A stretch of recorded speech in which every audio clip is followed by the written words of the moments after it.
Hey guys, welcome to my newest video for today. For today's video I'm going to be doing my DVD Blu-ray update for June 2019.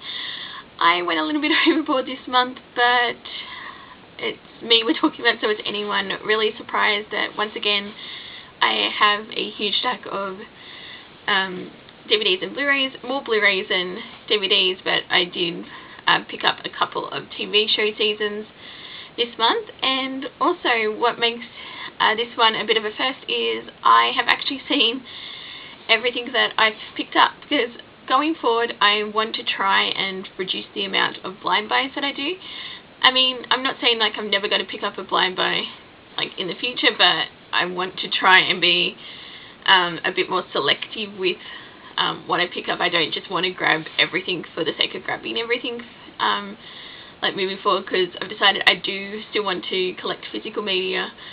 Like I still love buying movies and TV shows, but I want to be, you know, a bit more selective. So I'm going to utilize like iTunes rentals and Netflix and Steam and things like Amazon Prime, things like that, just to try and like make sure I watch something first before and like it. If I like it enough, then I'll buy it. So that's sort of where I'm heading like at the moment. So as I said, I've got a huge stack here. Most of these are from Sanity, because I did a few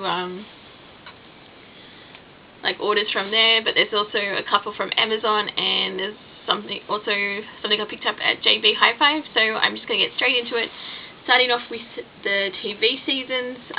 So to finish off, or like to get up to date with the show on DVD, I picked up Brooklyn Nine-Nine Season 5, one of my favourite discoveries from the past several months. So I'm officially all caught up, because I did watch Season 6, so I'm now up to date with this show, and as I said, I love it. I can't believe it's taken me so long to find it, like just to actually sit down and watch it, because you know I heard so many amazing things about it, and then obviously there was all the uproar when it got cancelled. But yeah, I'm glad I did finally check it out, and yeah, it's definitely a show I wanted in my collection. So I now have seasons 1 through 5, so I got that one. And then to sort of go along with like being selective with the shows that I want in my collection, this is one that I definitely wanted to add to it, because it's such a terrific show. It's definitely one of my favourite Netflix shows, and now that they do tend to release at least their TV shows out in physical media, I thought I would pick up The Crown Season 1. Yeah, this is basically everything I love in a show, because I love history. I love especially history that's to do with the royal family. Yeah, and I really enjoy both the first two seasons. Like the first two seasons. I'm kind of sad that they're like Matt Smith and Claire Foy aren't going to be in season 3, like season 3 onwards. But I am looking forward to seeing Olivia Colman's like take on like the role of the Queen. So but yeah, I did go ahead and get The Crown Season 1. Then again, another show that I'm sort of a bit late to, but I'm now all caught up with this show, and that is Killing Eve Season 1. This is a lot funnier than what I was actually expecting it to be, because it's sort of it's very dark, but it also has some like humorous moments as well, and that's sort of, yeah, one thing that sort of made me like quite enjoy this show. Like it's quite intense and gripping and that, but then it's like it's got these like moments, and I love the relationship between the two leads, Sandra like Oh and Jodie Comer, I'm not sure how to pronounce the name, but yeah, they're fantastic, and I sort of love their whole cat and mouse dynamic, and like when their paths cross and that, and it's like, yeah, it's, I really enjoyed this show, and I'm looking forward to getting getting season 2 on DVD, and also season 3 when that comes out next year. So Killing Eve season 1. And then the last of the TV shows I have is one I was on the fence about whether or not I wanted to continue on with the show, because this particular season sort of left me lukewarm on the franchise, like, not on the franchise, but on this particular part of the franchise, because like, I'm a big fan of the other 2 series, but this one I just sort of lost interest, and I'm like 2 seasons behind. But I did go ahead and pick up NCIS New Orleans season 3. I didn't really like the overall storyline in this season, because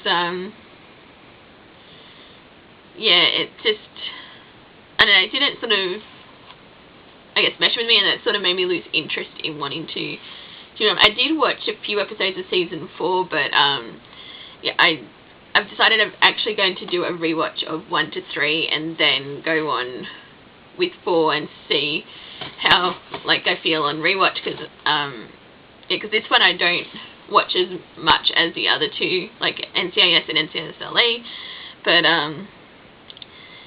yeah, I don't know, I liked it at the start, but then by the end of the season 3 I was just really not that interested. But I want to give it another chance, so since I had seen all of season 3, I did pick up the DVD, so that's that one.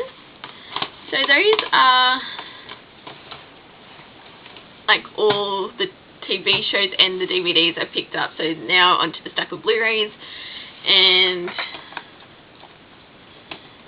first up I have, just do, ones, like, again, these are all from Sanity, because the first one I did was a 5 for 55 deal. So I picked up some Blu-rays, like movies that I've been wanting to add to the collection for a while, and then one was a more, like, recent discovery that I wanted in the collection. So first up I have I, Tonya. I haven't seen it since I saw it at the cinema, but I remember really enjoying it. I do really like Margot Robbie as an actress, and yeah, I quite liked her in this one, and also, of course, Alison Janney, who won Best Supporting Actress for her role. But yeah, I'm just not too much else I can really say about it, because it's been a while since I've seen it, but I liked it enough to want to go ahead and rewatch it at some point. So that's I, Tonya. And then I have one that I have since actually rewatched, and that is Logan Lucky.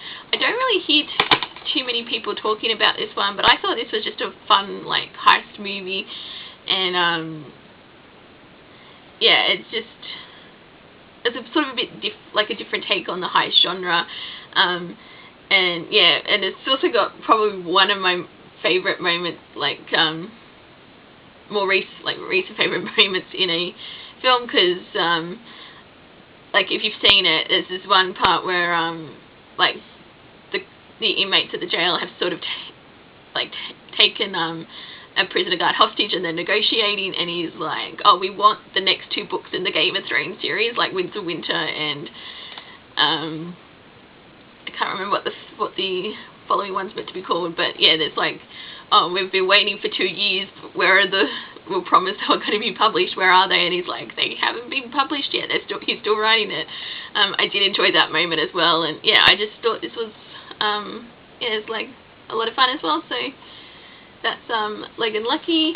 And then probably movie that I think I'm one of the only few people to have actually enjoyed, and that is The Mummy with Tom Cruise. I haven't seen it since I saw it at the cinema, but I remember really actually quite enjoying it.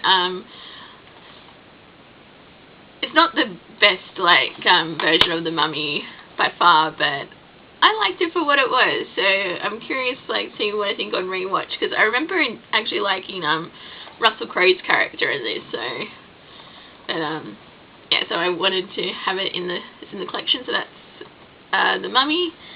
And then again, a film I have not seen in quite a while, and that is Snowden. I thought this was a decent political thriller. Sort of, yeah, Edward Snowden, that's who his name was. Sort of basically a look at his life, and like when he yeah, because when he like released all the classified information and that, so sort of when they're like the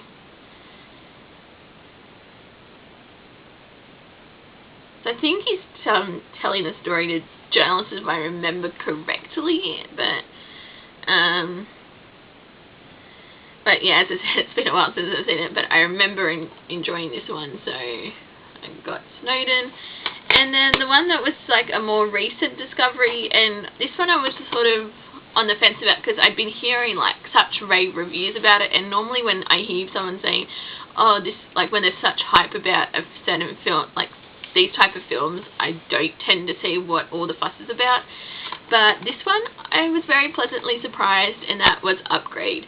I mean, yes, there was nothing really new to the genre, but I just had a lot of fun with this. Like, it was a lot more funnier than what I was expecting. And yeah, I was, as I said, very pleasantly surprised, and I wanted it, like, to be, like, to rewatch it in the future, so I went ahead and grabbed this one. So that's Upgrade. And then the next stack I got recently from Sanity, I got another 4 for $50, and then I got A2 for $40. So I got Alpha, which I was very pleasantly surprised by how much I loved this movie. Like, I'd seen this sort of advertised everywhere, and I was curious to see it, but then my cinema never got it, so I didn't end up getting to see this until it was available as in, like, for rent. So, but yeah, this was such a different, like, take on like, cause of, like, it's a prehistoric survival story basically, but it's all like in subtitles. So I thought that was really quite interesting, and I sort of like the journey between see what his name, can't remember what the character's name is, but he basically forms like this friendship with this wolf, and he's got to survive and head back to his tribe. And yeah, I really love this, so it's happy that it's like able to get it at a good price. So Alpha. And then I finally got around to adding Jurassic World Fallen Kingdom. I haven't seen it since the cinema. I remember thinking it was enjoyable enough, but nowhere near as good as Jurassic World. And yeah, it's sort of, yeah, not my, I don't know if I'd say it's not, it's one of my, in terms of the overall Jurassic Park series, it's not a favourite. But it was, you know, decent enough, and I want to, sort of in cases like this, like, you know, I want to add to, like, if it's a franchise, I want to stay up to date with it, even if there's some films I don't like in a series as much as others, but it's the completist in me, so that's still, like, with certain franchises, I want to own most of them, so, but, yeah, I did, as I said, I did like this, but it wasn't, it's not my, favorite, like, in terms of, like, the first Jurassic World and yeah, and the Jurassic Park trilogy, but I'm still interested in the third one, so when that comes out in a couple of years. But yeah, I sort of, yeah, wasn't, you know, wasn't as good as what I was hoping it would be, basically. So that's Jurassic World Fallen Kingdom. And then another film where I think I'm, again, one of the few people who liked this movie, and that was The Predator from last year. I think I just saw this at the right time because I loved this. It was such a fun, for me, it was a really fun experience at the cinema. I thought this had great action scenes. I mean, yes, it was, like, you know, corny and over the top, but I think that's what made me enjoy this film a whole lot more. And again, I would be interested in a sequel, but I don't think it did well enough at the box office to warrant getting a further continuation on the story, which kind of sucks. But yeah, I really enjoyed this film, so it quite surprised me when I watched it last year. So that's The Predator. And then another one that I wasn't too sure what to expect going in and ended up being quite pleasantly surprised, and that was A Simple Favor. I had been hearing things about it, and I was sort of intrigued to check it out. And yeah, I really liked Blake Lively and Anna Kendrick's in this. I thought they worked really well together, and I did like the mystery aspect of it, as well as the social media, like the vlogging style, like that was sort of throughout this movie. So I thought that was quite interesting. So yeah, I thought this one was quite a like just a, it was like, I wouldn't say so much comedy, but it was like yeah, but just the thriller aspect of it. And yeah, but it was like I did think it had some comedic moments as well, but yeah, I did like this one quite a lot. So that's A Simple Favor. And then the last two that I picked up from Sanity, and they were the 2 for $40. One that I had to get because I absolutely love this movie. I only saw it at the end of last month, but I wanted it in my collection, and that was Bumblebee. This was a fantastic movie, and I really want to rewatch it, which I normally don't try and rewatch, like, movies that once I've seen them. Like, I try to limit them to, like, say, once a year, just so I can explore other movies and things like that. But this movie was fantastic, and yeah, it inspired a rewatch of the Transformers franchise, which, with the exception of the first one, I found my enjoyment of that franchise has somewhat lessened a bit, because like this one was so good, and then you compare it to the later Transformer movies and you're like, they're enjoyable, but there's not really that much to them, which, I mean, yeah, admittedly you sort of know that going in, but I thought this one had a lot of heart. And yeah, I loved the relationship between Charlie and Bumblebee, and I loved the 80s setting, and yeah, it was just a great film. And kind of sad I didn't see this one in the cinema, because I think it would have been quite awesome to see, because I had plans to see it at the cinema but just never got around to it. So but yeah, I had to go ahead and get Bumblebee for the collection. And then the last one from Sanity is also my second 4K addition to the collection, and I got Venom, which again, I think I'm one of the few people who did like this one, but I just thought this was a fun, like, sci-fi action film. I wouldn't say it's necessarily a superhero one, because he's more like he's more on the like anti-hero line, but I did enjoy this film a lot. And I think they are doing a sequel, because I think it made enough money to get a sequel, but I really enjoyed Tom Hardy in this film. And yeah, and I thought it was, the 4K was the same price as the regular Blu-ray, and since this came with the Blu-ray, I just thought, you know what, I'm just going to pick up 4K titles here and there, because we actually do have a 4K Blu-ray player now. It's in the like family room, but if I wanted to watch something on 4K, I can now do that. So, but I have learnt my lesson with upgrading formats, because when I sold most of my DVDs off to upgrade to Blu-ray, and then I was like, I'm not doing that again, so I'm not selling off my Blu-rays to upgrade to 4K. So, yeah, I'll just, if I don't have the film on like the 4K format and it's cheap enough, I'll just pick it up for then. But it's not something I'm going to go out of my way like to get. So, but yeah, that's Venom.